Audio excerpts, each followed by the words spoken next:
Hey, everybody. Did you like how I just did my own theme song just there?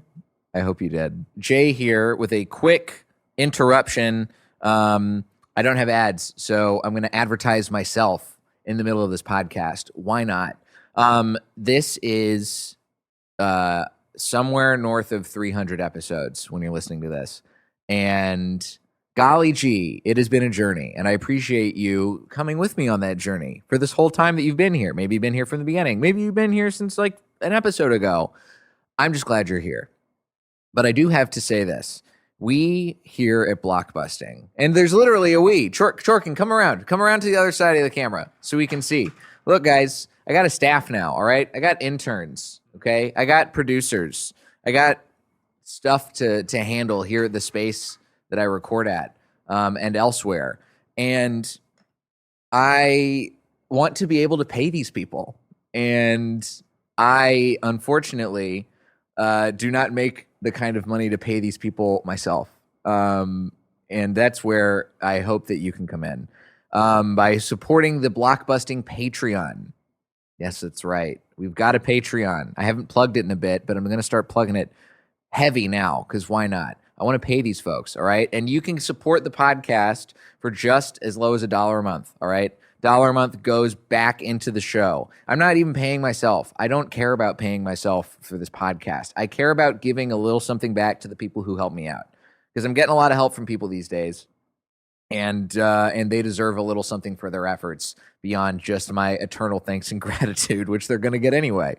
So you can subscribe for $1 a month. You start getting access to bonus content from me, like I'm posting episodes of my game show Wrong that I'm doing here in Los Angeles that I'm not posting to the public. I'll start posting bonus episodes of me talking about stuff again. What's Good with Jay Light, where I just talk about what I liked that I saw on the television and the internet and stuff these days, because that's how you do for Patreon.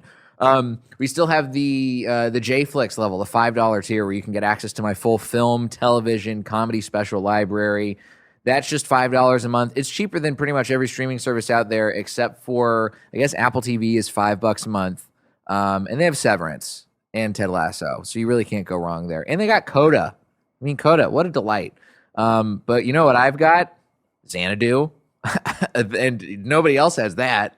Pfft, duh. I've got A Day Without a Mexican, Los Digits' least favorite movie. You listen to that episode, it's a great episode. But you just got to watch the movie, which I have on JFlix for $5 a month. I got a bunch of weird stuff. So go consider, please, subscribing to the Patreon for Blockbusting. The link is in the show notes. Or you can just go type into your little web browser right now, tippity-tap it into patreon.com/blockbusting. Again, that is patreon.com/blockbusting. And your support will go to helping me throw a little cash the way of the fine folks who help make this podcast happen. That's all I'm asking is you throw me a little something so I can throw them a little something. Okay, we're going direct because this is like thoughts and prayers with guns. Like saying thanks is only going to do so much. I want to give them cash. Okay, at least buy them a coffee or something.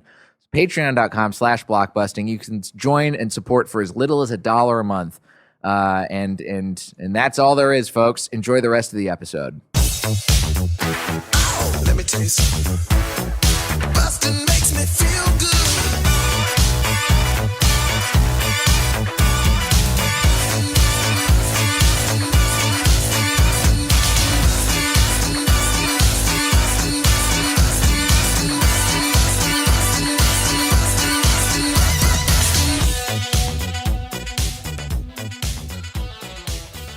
Hey everybody, welcome to Blockbusting, the podcast where we love to hate movies. I'm your host, Jay Light. Joining me today, I'm so glad she's in town from Atlanta, one of my favorites, Katherine Blanford. Hi everybody. Hey, Katherine. Thanks for having me. I'm so excited to have you. Catherine is she's a whirlwind in LA right now. She's a little tornado running around. Yeah, causing damage at every point and every turn that I've been at. I've been all over town. I locked my keys in a store, or like I left them in a store and then the store locked. What kind of store? a clothing store, I believe. Okay. Like a store where you're like, that's a cute crop shirt with cats on it. Yeah. I could wear it. And then you check the tag and it's $120. Mm-hmm. One of those stores. Lots of those in LA. Yeah. And the person behind the counter, she's on her phone and she looks up and she looks you up and down twice and then she turns around and you're like, oh, okay. They don't need this money. Right. So they don't even want me in here. I'm causing them trouble just by standing here trying to think about buying stuff. She clocked me. She goes, Target shirt, and turned around. Anyways, I left my keys in there, and I had my car at a meter, so I left my car at a meter in LA overnight. Oh no! And couldn't get there till 10 a.m. the next morning because that's when the store opened. So I just hoped and prayed it wasn't going to get towed because it's a rental. It's a Dodge Charger Hemi rental. It's an intense rental. That's one they Very might not intense. tow. Yeah. But I went back, no ticket on my car, no boot. Do they boot here? No. They don't boot. That's Man, weird. no boots. Nothing. Not towed. So that was like a day ago. So I think all my luck has run out and I'm probably going to get into a wreck today because that doesn't happen here. You don't not get tickets, right? You get a lot. It's a lot of tickets, a lot of tows. There was one time I actually, when I had a time I was in a wreck, and so I was driving a rental car, and I used to live on the street where it was automatic towing if you left your car out there at 8:00 in the morning. Okay. Because it was a no gridlock zone is what they call them here. And I remember I woke up at like 8:15, and I was like, "Oh fuck, I have to go move my car."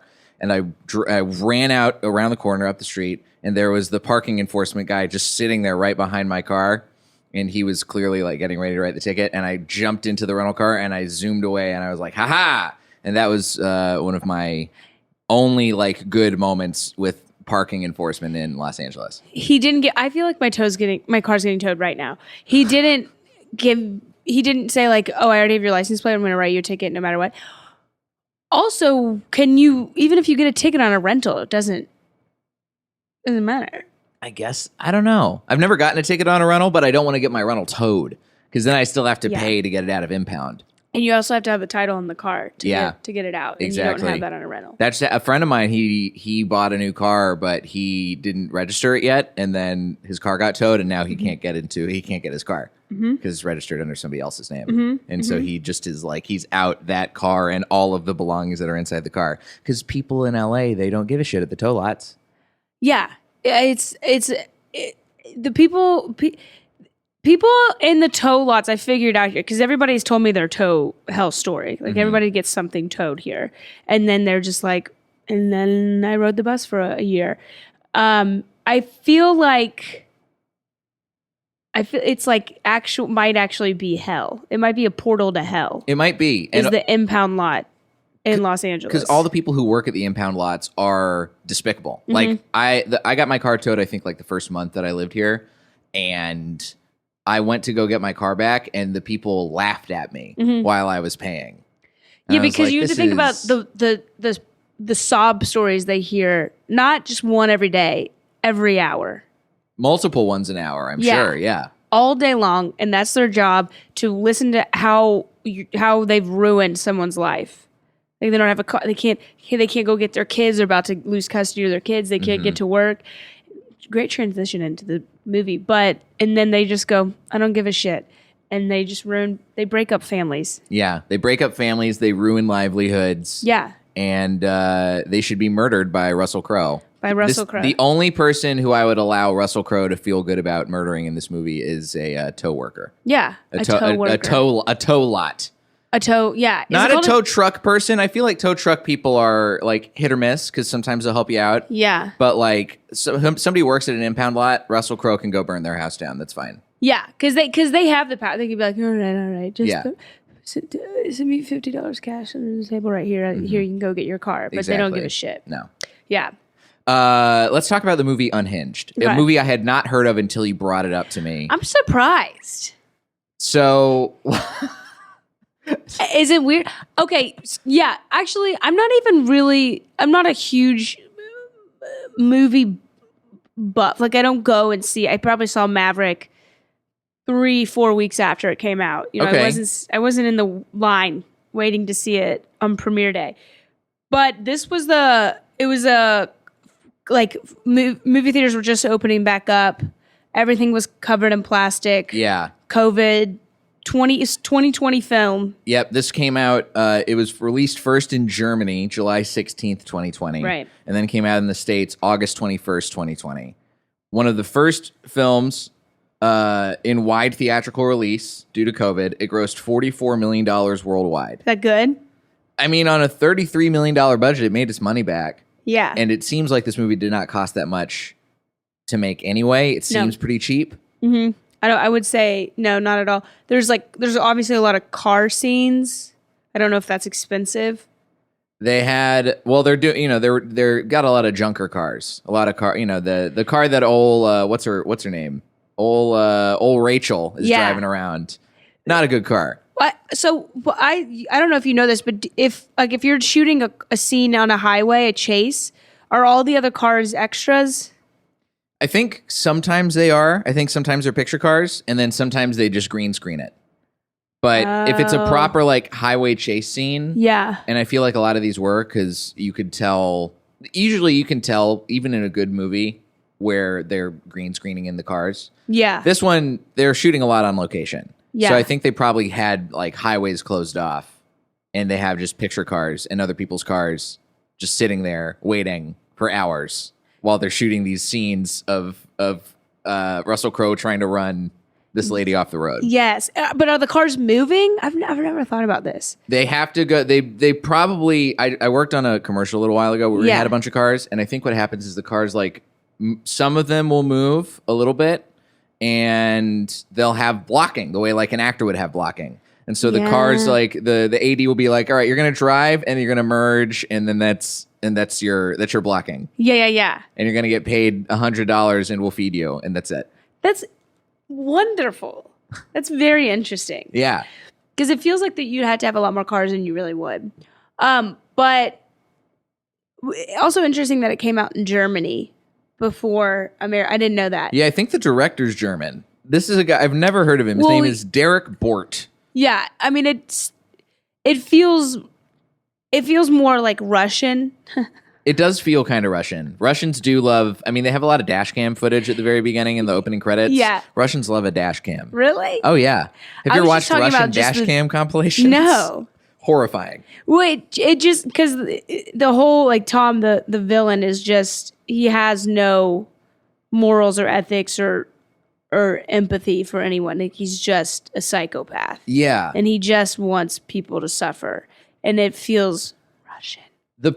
The premise of this movie, I mean, Katherine basically summed it up right there. Mm-hmm.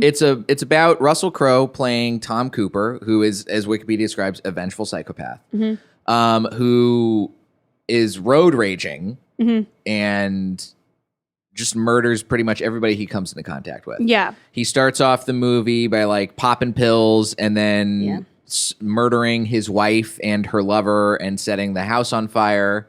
And then with an axe. With an axe. Yeah. An you axe. Hear the screams and the chops. Yep, and a gas can, and he's just driving away, and he's just sweaty and angry.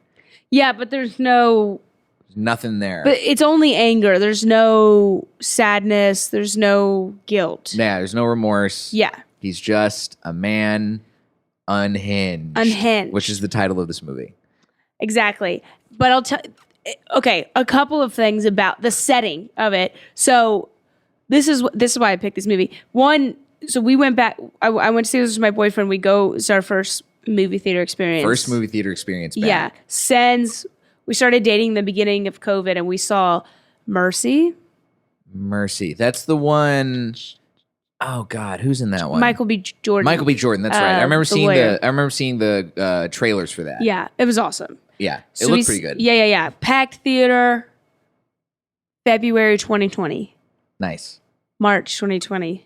Nothing. Done. 0. We're finito. So this is like our first movie back. Right, COVID has happened. Everyone is, should I say, unhinged. You know what I mean? Like just the state of the world, how everybody is. Sure. And then we're going to this movie theater. There's one other person in the movie theater. Are they wearing a mask? Oh yeah, everybody's wearing a mask. Okay. They're like the food service is cut off. Like they're not doing popcorn. It's really weird. Like you can't sit where they're. You can only like it was one of those fancy movie theaters where they would have like counters for food. You can't sit in those because they don't want you touching it. Right. It was still very awkward and weird. Gotcha. Like, so it was pretty much an empty movie theater. I'm pretty sure that guy was sleeping and he was just in there for shelter. And then this movie, you watch this movie about this guy who's just absolutely losing it pretty much on road rage. And you're like, oh, I don't want people to watch this.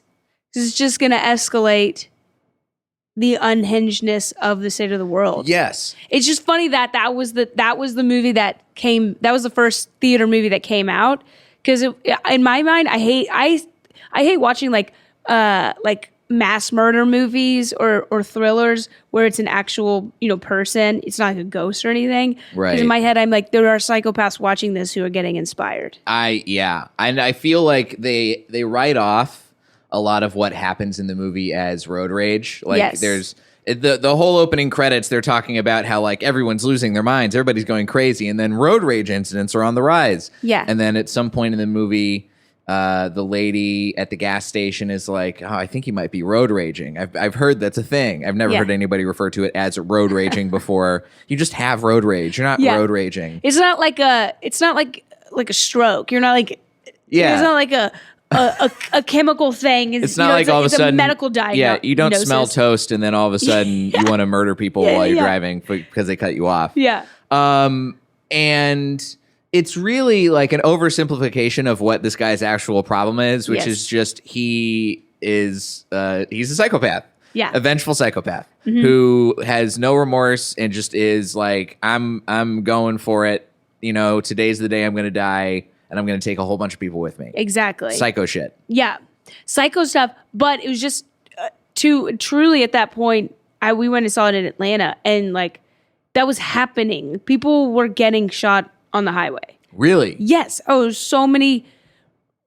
Like there was like 2 or 3 incidences. Yeah. Where somebody would literally shoot somebody else on the highway. Oh my God. And on top of that, I mean, I have road rage. Oh, I'm very bad at. Katherine. I mean, on the way over here, I'm not kidding you. I flicked off one person and screamed at another person, and I'm constantly getting a lecture from my boyfriend that was like, somebody's not gonna handle that well. Somebody's gonna. This is how you're gonna go out. You're gonna piss off the wrong person. You're gonna flick off the wrong person, and I've got to fix that. But I was watching this like cautionary tale. Yeah, like this could happen to me. But my favorite. Are we going to go through the movie? Because this is my favorite thing about it. We can go wherever you like. What's your favorite thing about this movie? Because this movie is I have some things that I think are my favorites about this movie, but I want to hear what yours are. Well, given how much I know you don't like this movie. Well, my just because you always want to be like, okay, they even if they're a murderer, they're gonna murder out of. Like smart, right, or whatever. But this guy, like in the first scene where she kind of figures out that he's probably following her, and he had followed her to the gas station, and a guy's like, "I'll help you out. I'll stand in front of his car." And then he just point blank ran over that man. Yeah, and I was like, so that was in the public eye, right? Right. And then he goes through her phone, and he figures out that she was going to meet her friend at the diner, so he goes to the diner and kills her friend, and does he like stab him with the coffee cup? He smashes his face with the coffee cup. Yes. And then punches him a couple times and then stabs the back of his neck with a butter knife, which is intense. And everybody's filming. Yes. Nobody's really doing anything to try and stop him. They're just filming. Yeah. And I think that someone had probably called 911. But yeah. Yeah, because I think they filmed him, and then that was all over the news, right? That video, right? So these are very public murders, and in every instance, he gets away with it. I think there's like a chase scene, and there's a cop car following him, right? And then somehow the cop car gets head on with a semi. The cop car. This is like close to the end of the movie where they're like, there's a cop, and they signal to the cop. Yeah, they're like, help us. The guy's right there in this minivan, and then the cop. He gets he pulls over or something, or he gets hit, and then he's like on his radio making the call, and then a cement truck just vaporizes him. Yeah. Final Destination style. Yeah, and I was just like, this. I remember watching a lot of the deaths that happened in this movie. I mean, I literally wrote down when he got stabbed, when Jimmy Simpson got stabbed. I just wrote "whoa" in all caps because this movie. Look, I get a movie that is a pulpy B movie kind of thriller. Yeah. Like, one of my favorite movies is Snakes on a Plane. I think Snakes on a Plane is like the pinnacle of bad movie done well. Yeah. And I think that the goal with this movie seemed to be like, we're going to take a really like shitty movie concept that requires nobody to actually like think about it or consider. Just like, oh, it's a guy who's got road rage murdering people. Yeah, Great. yeah. Yeah, I get what's going on here. You get Russell Crowe in there. You have cash in most of your money to be like, we're going to hire fat Russell Crowe and let him be the villain. It's a good idea, but the downside is the writing of the movie was so like I didn't feel bad about what happened to anybody in the movie, especially the lead, because I did not find any reason to like her, and I did not find any reason to care about anybody in this movie. Yeah, I think they tried in the very beginning, which first of all, it's just so funny that they put the fat or Russell Crowe's, because it's like, okay, good on you, because no one's feeling good about themselves right now at this point in the world, and you're like, at least they put, Gladiator Russell Crowe's now turned into overweight. Right. Slobbier, and everyone's like, we feel that Russell Crowe right now. Russell Crowe's got stains on his shirt, and the characters in the movie are like, oh, that's ketchup. Yeah. This guy's been eating in his car a whole lot. He's sad. Everyone's like, we get that guy. We get it. Yeah. I think they tried to sell the whole her life is in shambles, she is just her like shortness and her aloofness and her like short temper or whatever is because she's in a hurry, blah, blah, blah, blah, blah. But she's also running late to stuff all the time, too. Yeah. And even to the point where her kid is berating her for how late she is to stuff all the time. Yeah. Like, I can't. I want to like the lead in this movie, but every single other character in the movie, even her own son, is like, come on. Yeah. What are you doing? Yeah. Even like at the end, like the kid is like still being like, Mom, you made a better choice this time. Yeah. Not honk the horn. There's a lot of this movie. Yeah, I wish the other layer of the writing of the film. I can't even call this a film. This is not a film. This is a movie. Did you hate it? I didn't hate it, but there were parts that I was like, I think it could have been better than it was. It's a bad movie. It's not a good movie. I can't even come close to saying it's a good movie. It's bad. It could have been good. It could have at least been like entertaining and watchable, I think. Yeah, I think it's. Yeah, I don't know. To me, it's funny. Do you think in this time when there are like Maverick was, like big movies are coming out, do you think it would have made it to theaters? No. Really? There's no way this movie would have made it to theaters if it was not during COVID. Yeah. This movie screams like Love's Truck Stop Bargain Bin energy to me. Yes. Yes. Which is terrifying because I don't want those people watching. I don't want those people watching it either because they're the ones who are going to get ideas. Yeah. Yes, exactly. But this is where it's going to be. Yeah. I feel, and also this is the downside too. Like, this is a movie that I think in the writing, it's trying to come off as smarter than the movie actually is. Yeah. Which I have a problem with because they have several, not just like monologues from Russell Crowe's character, but also like the newscasters at different points. They're all saying essentially like, people are getting crazier these days. And I think it's because blah, blah, blah. And it just strikes me every single time it happened in the movie. It struck me as like, why are you trying to make this like a message movie about how we should all be nicer to each other? Just let it be a movie where Russell Crowe is going apeshit for no reason. Yeah. Well, and they really try and hammer that home at the end, right? When like after she kills him or whatever, and and they're back in the car and somebody cuts her off, and she wants to lay on the horn, and then she does it, and that's when her son's like, Good choice. Good choice. Good choice, mom. Good choice, mom. And and you're like, also you're like, is that your message? Is that you should be nicer to people? Because otherwise they might murder you. Yeah, on and the your road. Family. Yeah. Also, my favorite is that they try and don't they give her like a dilemma? He's like, who do you want me to kill next? And she gives him the name of the woman who just fired her. Yeah. And is it because she knew she was just like, well, she's the least important person? Probably. But that's the thing too. It's like this is a 90-minute movie, and there are scenes like that entire sequence that just felt needlessly drawn out. Yes. Because it gets to the point where she's like, I don't know. And he's like, all right, I'm going to send money to your ex-husband, and then maybe I'll go murder him or your son or something. And then she's like, murder me. Yeah. And then he's like, that's too noble. And he yells at her for trying to take the easy way out. Which is just like, why? Why do you even? Why not just have her give the lady's name who fired her, and then you can have all the rest of this movie happen still, and chop out like 5 minutes. Yeah, all that, and then the school scene too, when she's like yelling at the principal to get his son out and everything.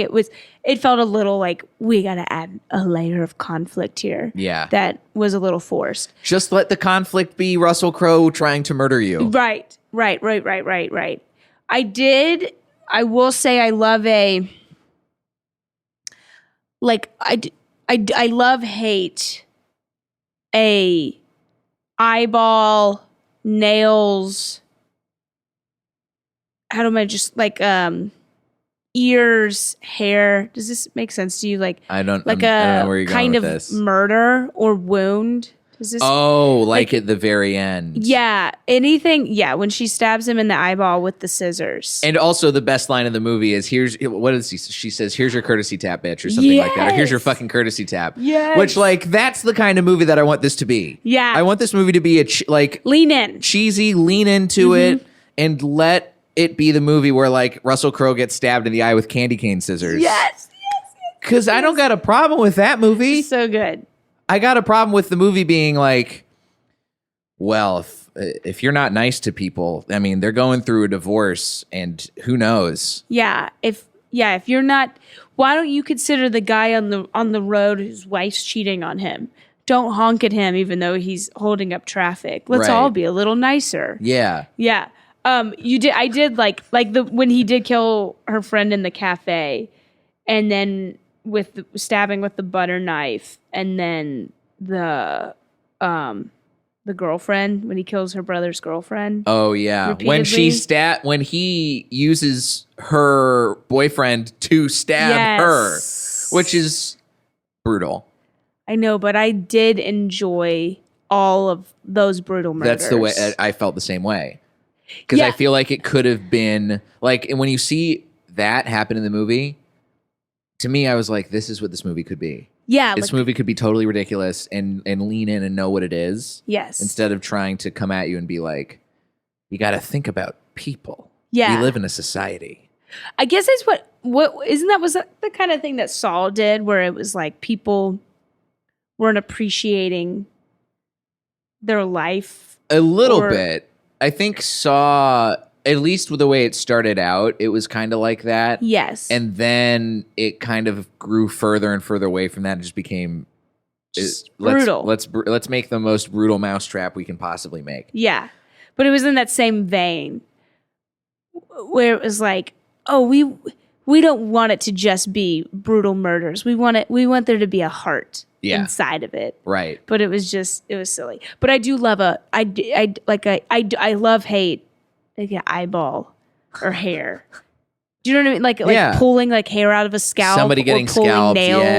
nails off, or like getting a tongue cut out. You want to see somebody get tortured a little bit. I do and I don't. Like I hate it because I'm imagining it happening to me. Sure. How could you not? That's the way I feel anytime I watch this movie too. But because I just like I often, when something like that happens in a movie, it's a real brutal kill, like I will touch the body part that just got hurt because I'm like, I feel it now. Yeah. But this movie, it feels like it took a road that it was trying to aim for some, and I don't know. Also, this is like I feel like the script's got a lot to do with this, but I also feel like maybe they shot their financial wad on hiring Russell Crowe and not trying to also hire some other good actors who we can like make sense happening in a B movie. Like I didn't buy the family members in this movie. The kid seemed, I couldn't tell what age he was supposed to be. I thought like they're kind of playing. They said he was in elementary school at one point. Yeah. But he's clearly like 14. Yeah, and he's like scolding his mom, you know. And she's supposed to clearly be a young mom. Yeah. But I can't tell how young. Yeah. Yeah, I think I think it would if like, I don't know. I think you either go like further into the murdering, or you try and sell, you try and sell their character and make the audience fall more in love with him. But it did feel a little scattered. Yes. And you never saw her mom. Very good. Yeah, did you see her mom? No, we never saw her Yeah. mom. We go to the mom's house. Yeah. And we never actually see the mom though. Yeah. And I thought that was weird. Yeah. You want to see an old lady. You want to see an old lady almost get killed. Especially they keep talking about like we're going to go to they look up the retirement home she's at. It gets brought up a couple times. I thought she was going to be at that house. Yeah. I didn't know she was going to be somewhere else. Yeah, it was weird they kept teasing it to never see the mom cuz that's a brutal heartstring. Right. To watch an old lady get scared. Yeah. The brother is not enough to get scared. We need to see the mom get scared. Right. And the fact that he survived the getting lit on fire. But also, like, the way, like, this is, again, in the same vein as the, like, here's your fucking courtesy tap. Yeah. The line where Russell Crowe is menacing the brother and he says, I think the line is, your brother's sitting here soaked in lighter fluid and his own piss. Put me on speakerphone. Like that's the kind of writing that I wish was throughout the entire movie. Yeah. It doesn't feel unified. It doesn't feel like I see the flashes of like campy B movie brilliance in lines like that and delivered by Russell Crowe. Yes. Yeah. Russell Crowe's doing so much to add to this movie. He's a real value add. I don't know how much. I hope he got paid a lot. I hope out of the $33 million, he got paid like $15 million of that to do this movie. Do you think he sat down and had a conversation with his manager before this and he was like, look, listen, Jim. Yeah, I read the script. I don't want to do it. How bad do we need to do this? Yeah. He's going, listen, Russ, we need it. We need it. Things aren't going great for us right now. This would help you. I'm looking up. Yeah. What is the last stuff that he did? He was in, oh God. Yeah. He hasn't really been in he was in The True History of the Kelly Gang in 2019. He's not really doing a whole lot. Never heard of that. But they were like, movies. Listen, you're going to be the only one in the theater right now. And he's like, and listen, listen, Russell, you don't have to lose a pound. Yeah. They like you just the way you are right now. Yeah. I mean, he came off of the last like really good movie he did was The Nice Guys. Oh, yeah. And he was great in that. And then he did, I think he came off of he was starting to get some stuff happening again. And then they did the Mummy remake with Tom Cruise. Yeah. And that was they put so much money behind that. And then that just fucking tanked so hard. And he was panned in that movie, I remember. And everybody got panned in that movie. And I think this is his chance to come back and be like, all right, I guess I can't hang up my hat just yet. Yeah.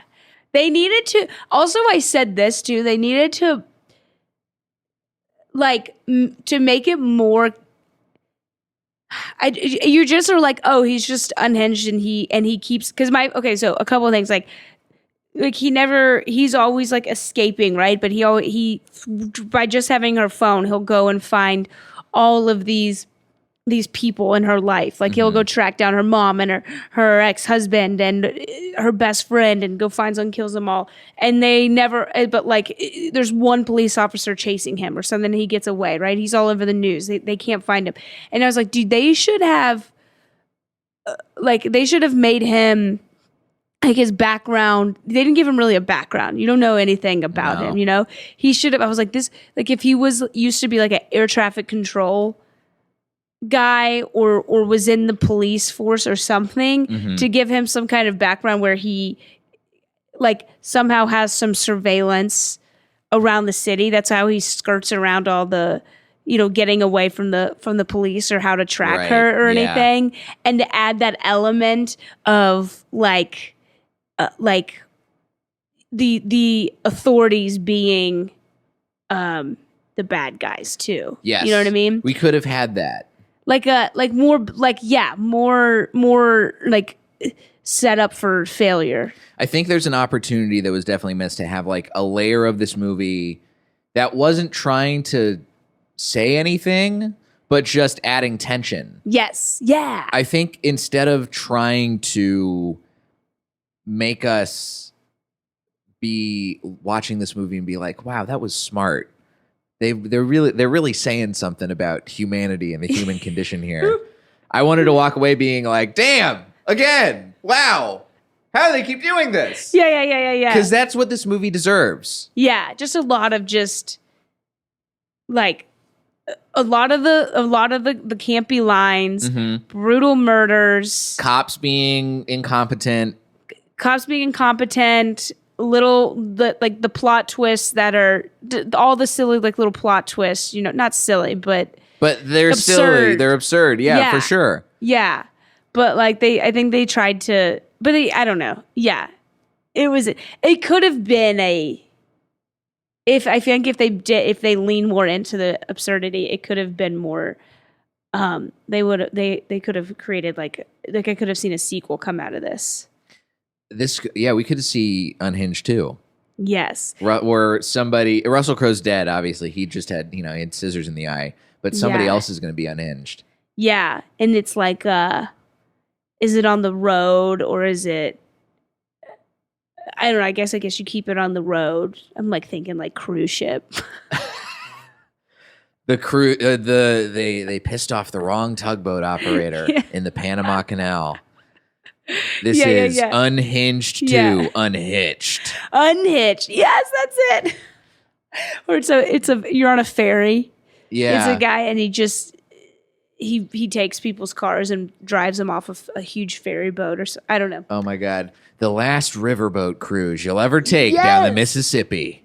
Yes, and he's on the what are the things they do in the bayou? The fan boats. Oh yeah, the airboats. Yeah, they do one of those races. Yep, and they do that. And there's going to be somebody who's in a pirogue at some point, just like standing up and rowing frantically as they get approached. Yeah, this movie. I mean, this could be a franchise, right? It had such potential, and yet, here we are talking about what a shame it is that this movie is not worse. I know. I know. This could have been so much. I wish it was worse because then it would have been fun bad as opposed to like. Yeah. I see like the potential of what this could have been. Is there something that you feel like people should watch instead of this movie? See, I don't. So, and that was the funny thing is I don't watch a lot of thriller-esque movies. Not a thriller type. Fan. Yeah, because they do stress me out. But what was it? Joyride? Was that like the better car chase?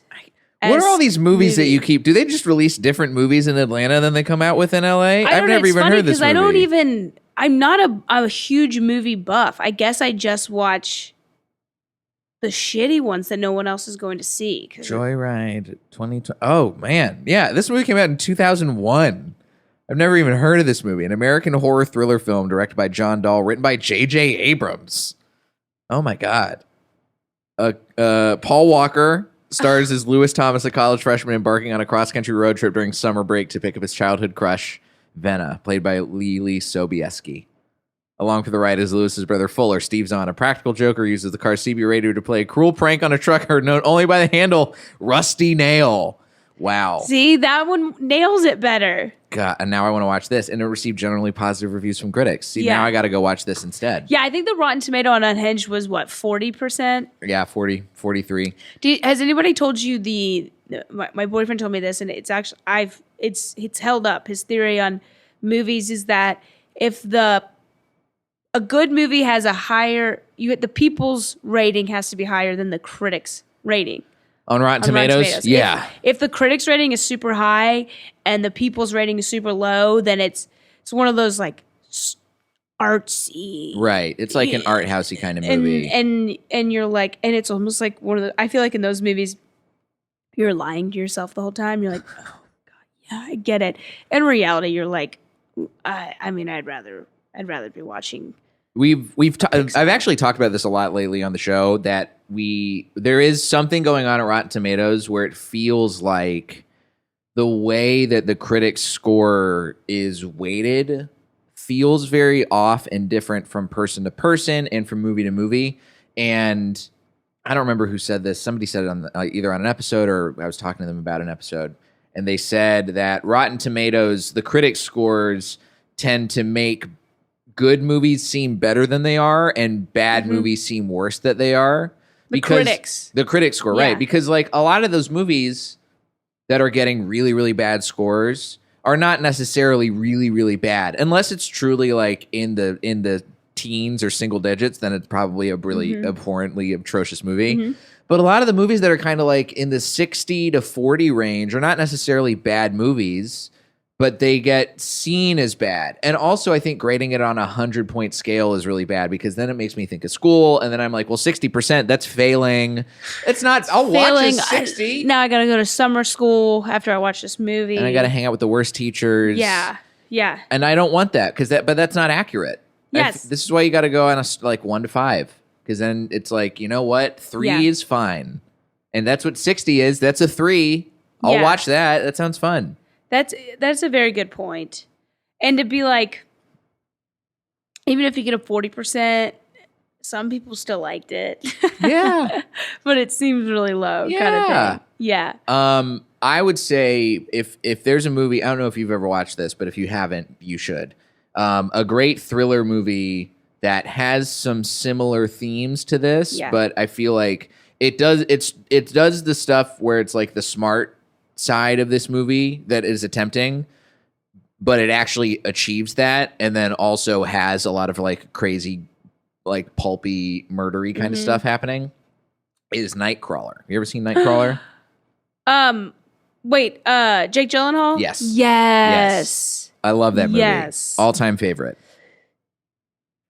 Can I spoil it? Right? Yeah. At the end, the guy who's helping him the whole time, does he kill him? Or he rats on him? Or turns on him? He kills him. The He causes his death. guy that's been helping him. Yeah.